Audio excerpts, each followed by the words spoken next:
phase video on the introduction of transfer of property है, उसको you have supported a lot, so thank you so much for that. So we'll continue with the same method. इस video में हम बात करेंगे एक दूसरे topic के बारे में, that is इमूवेबल प्रॉपर्टी क्या होता है. बट इमूवेबल प्रॉपर्टी जानने से पहले हम ये भी देखेंगे स्कोप और ऑब्जेक्टिव क्या है इस पर्टिकुलर एक्ट का, as that very particular topic is also important. Okay, so before moving towards the scope and objective, I'll give you a scenario. Let's see, there is a person named Ram and another person named Shyam. तो अगर राम श्याम को एक forest they देता है, मतलब transfer कर देता है, तो क्या फॉरेस्ट की सारी चीजें श्याम की हो जाएंगी? तो इसी क्वेश्चन का आंसर आपको इस पर्टिकुलर वीडियो में पता चलेगा. So before starting immovable property, let's see scope और ऑब्जेक्टिव क्या है हमारे ट्रांसफर ऑफ प्रॉपर्टी एक्ट 1882 का. सबसे पहले स्कोप देखते हैं. तो स्कोप जो है हमारे स्कोप देखते हैं. स्कोप जो है वो बेसिकली कहता है कि इट कन्वेज द प्रॉपर्टी, ठीक है, conveying of the property which basically creates new title and interest of that particular person. ठीक है, कि प्रॉपर्टी जो हो रही है वो कन्वे हो रही है जिसकी वजह से एक नया टाइटल और एक इंटरेस्ट क्रिएट हो रहा है उस प्रॉपर्टी के ऊपर. ठीक है, अगर प्रॉपर्टी कन्वे नहीं होगी और अगर कन्वे नहीं हो रही है तो मतलब टाइटल और इंटरेस्ट नहीं क्रिएट होगा, तो वो एक प्रॉपर ट्रांसफर नहीं माना जाएगा. ठीक है, अगर टाइटल या इंटरेस्ट दोनों ही मिसिंग है ट्रांसफर में से, तो उसको कन्वेड प्रॉपर्टी नहीं मानी जाएगी और उसको ट्रांसफर ऑफ प्रॉपर्टी के इसमें एम्बिट में वो नहीं फॉल करेगा. ठीक है, सो फॉर द ट्रांसफर और for the proper conveying it is very important कि प्रॉपर्टी को का जो न्यू टाइटल और इंटरेस्ट जो है दोनों ही हो. ठीक है, this is very important criteria. Okay, also ये जो स्कोप है ना इस पर्टिकुलर एक्ट का, this is very limited in nature as it does not cover all the transfer made in the territory of India. इसका जो स्कोप है ये बहुत ही लिमिटेड नेचर में है, एज ये सारे जितने भी ट्रांसफर होते हैं इन द टेरिटरी ऑफ इंडिया उसको कवर नहीं करता. हम फर्दर बात करें तो स्पेशल लॉज के बारे में बात करते हैं. तो अगर कोई भी special law, if there is any kind of special law which is enacted by the parliament for certain kinds of right, then in that particular situation that special law will prevail over the transfer of property act 1882. ठीक है, या फिर कोई भी conflict होता है between that particular special law और transfer of property act, तो वो पर्टिकुलर स्पेशल लॉ प्रिवेल करेगा, ना कि transfer of property act. It was also said कि अगर एक कॉन्फ्लिक्ट है बिटवीन मुस्लिम लॉ, एक कॉन्फ्लिक्ट है सेक्शन 2 में ऐसा दिया गया है कि अगर कॉन्फ्लिक्ट है between Muslim law and transfer of property act, then in that case also Muslim law will prevail, not the transfer of property act. And on the same we have a case of Maria Chemicals Limited versus Union of India, जिसमें कहा गया था कि अगर कोई भी inconsistency हो रही है, ठीक है, कोई भी इनकंसिस्टेंसी हो रही है स्पेशल लॉज में और ट्रांसफर ऑफ प्रॉपर्टी एक्ट में, तो कोई भी कंफ्लिक्ट अराइज हो रहा है, कोई भी इनकंसिस्टेंसी हो रही है, देन इन दैट सिचुएशन हमारा जो स्पेशल लॉ है वो प्रिवेल करेगा, ना कि transfer of property act. So you can note down this case Maria chemicals limited versus union of India. चलिए अब हम स्विच करते हैं अपने नेक्स्ट ऑब्जेक्टिव की तरफ देखते हैं. तो सबसे पहला ऑब्जेक्टिव है जो कि हमने प्रीएम्बल में भी पढ़ा था कि ये जो पर्टिकुलर एक्ट है ट्रांसफर ऑफ प्रॉपर्टी एक्ट, इसका बेसिक ऑब्जेक्टिव है is to define, amend and regulate the transfer of property act. कि वो रेगुलेट करता है ट्रांसफर ऑफ प्रॉपर्टी एक्ट को, डिफाइन करता है और अमेंड करता है by the act of the parties. ठीक है, नेक्स्ट ये जो पर्टिकुलर एक्ट है इसको भी हमने प्रीएम्बल में देखा था कि ये जो पर्टिकुलर एक्ट है this provides clear, unique and systematic approach for the transfer of immovable property. कि एक क्लियर, सिस्टमैटिक और एक यूनिक अप्रोच प्रोवाइड करता है for the way of transfer of immovable property. Okay, also this particular act is the extension to the code of contract. ये जो particular act है ये एक्सटेंशन है कोड ऑफ कॉन्ट्रैक्ट का हमारे, since it is an enacted law which takes place in the consequences of contract. क्योंकि एक ऐसा लॉ है जो कि enacted है, जो कि कॉन्ट्रैक्ट के consequences पे होता है. ठीक है,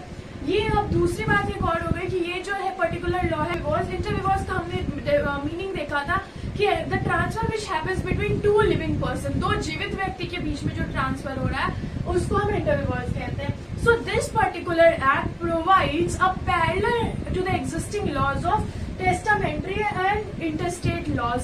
ठीक है, उसके पैरेलल एक लॉज प्रोवाइड करता है, टेस्टामेंट्री और इंटरस्टेट के पैरेलल एक लॉज प्रोवाइड करता है for inter vivos. Okay, and the last one is that this is exhaustive in nature, ये काफी एग्जॉस्टिव इन नेचर है। ठीक है, देन द इंटायर डायमेंशन जो है इस पर्टिकुलर एक्ट का वो काफी हद तक क्या करता है, ट्रांसफर ऑफ प्रॉपर्टी को कवर करता है। हेंस वी कैन से कि जो स्कोप और ऑब्जेक्टिव है वो काफी लिमिटेड है नेचर में। ठीक है, प्रॉपर्टी कॉन्सेप्ट एंड डेफिनेशन। ठीक है, तो जो इमूवेबल प्रॉपर्टी है हमारा, उसका जो डेफिनेशन है वो ट्रांसफर ऑफ प्रॉपर्टी एक्ट में कहीं पे भी नहीं दिया गया एग्जैक्टली कि क्या होता है immovable property. But according to transfer of property act 1882, immovable property does not include three things, which are first standing timber, growing crops and grasses. ये तीनों चीज जो है वो इमूवेबल प्रॉपर्टी में नहीं आती है according to TPA 1882. Also, according to another definition is given in General Clauses Act, section 3 के clause 26 में, which says that immovable property includes everything which is related to land, benefits arising out of land and things attached to earth. इससे जितनी भी चीजें आ रही हैं ये सारी की सारी जनरल क्लॉजेज एक्ट में कही गई है कि ये इमूवेबल प्रॉपर्टी होती है। बट फिर भी जो ये डेफिनेशन है वो एग्जॉस्टिव नेचर का नहीं है, वो काफी इलस्ट्रेटिव नेचर का है। दिस डिफाइंस कि ये कौन सी पर्टिकुलर थिंग है जो इमूवेबल प्रॉपर्टी में, पर्टिकुलर थिंग है जो इमूवेबल प्रॉपर्टी में आती है। इन एग्जैक्टली इमूवेबल प्रॉपर्टी क्या है ये नहीं कहा गया है। ठीक है, ऑल्सो रजिस्ट्रेशन एक्ट में भी दिया गया है इंडिया इमूवेबल प्रॉपर्टी का डेफिनेशन, उसको भी हम एक बार देख लेते हैं। So according to Indian Registration Act, immovable property includes building, hereditary allowances, right to ways, fisheries or any other benefits to arise out of land and things attached to earth, but not standing timber, growing crops or grasses. तो ये जो है ये basically definition दी गई है आपका Indian registration act के अंदर। ठीक है, general clauses act section 3 clause 26 के अकॉर्डिंग 3 पार्ट में डिवाइड किया गया है, land, benefits arising out of land and things attached to earth. तो उसमें सबसे पहले हम लैंड के अंदर समझते हैं कि लैंड के अंदर क्या क्या वो चीजें आती हैं। ठीक है, तो इसको 5 पार्ट में डिवाइड किया गया है कि कौन कौन सी चीजें लैंड के अंदर कवर होंगी। तो सबसे पहला है a determinate portion of the earth surface, कि एक पर्टिकुलर पोर्शन अर्थ सरफेस का वो लैंड के एम्बिट में आएगा। Another one is a column of surface above, एक पर्टिकुलर कॉलम अर्थ के सरफेस के ऊपर। The ground beneath the surface, उस सरफेस के नीचे जो ग्राउंड है उस वो भी आएगा। Also the land which is either on or under the surface of the land in their natural state, कोई भी ऑब्जेक्ट जो या तो उस पर्टिकुलर लैंड के ऊपर है या फिर उस सरफेस ऑफ द लैंड के नीचे है, वो अगर अपने नेचुरल स्टेट में पाया जाता है देन इन दैट सेंस वो भी लैंड के एम्बिट में आएगा। फॉर एग्जाम्पल मिनरल या फिर कोई भी एक पर्टिकुलर जो रिवर हो गए, सीज हो गए, ये सारी चीजें जो अगर एक लैंड के एम्बिट में आती है वो भी आपके इस पर्टिकुलर लैंड के इसमें आएंगी। And the last one is placed by human agency either on or under the surface with the intention of permanent annexation, कि या तो ह्यूमन के द्वारा एफर्ट्स के द्वारा कोई भी पर्टिकुलर चीज अर्थ सरफेस के ऊपर या फिर अंडर द सरफेस प्लेस की गई है इस इंटेंशंस के से फॉर द परमानेंट एनेक्सेशन, तो उस सिचुएशन में भी आपका क्या होगा कि वो भी लैंड के एम्बिट में आएगा। Now moving towards the next point that is benefits arising out of land. Benefits arising out of land, benefits arising out of land को हम प्रॉफिट अप्रेंड्री भी कहते हैं।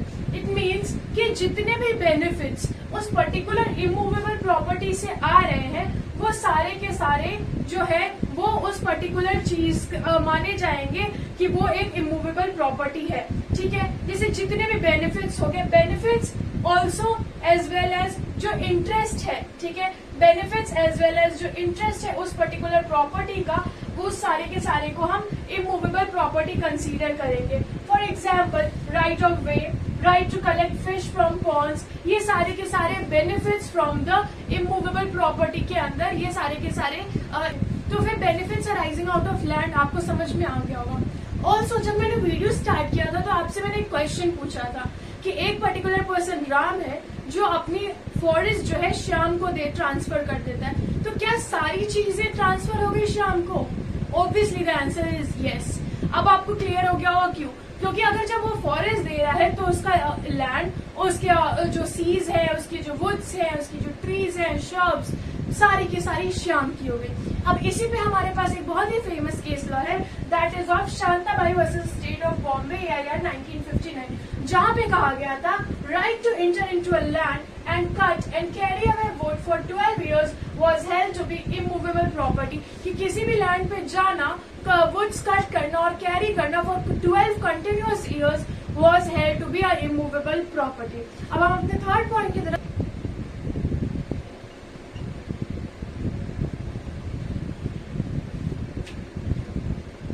जो हमारा थर्ड पॉइंट है वो बताता है थिंग्स अटैच टू अर्थ। इसमें तीन चीजें बेसिकली कवर होती हैं, that is things rooted in the earth, things embedded in the earth and things attach to what is so embedded. इसको हम विद केस लॉ।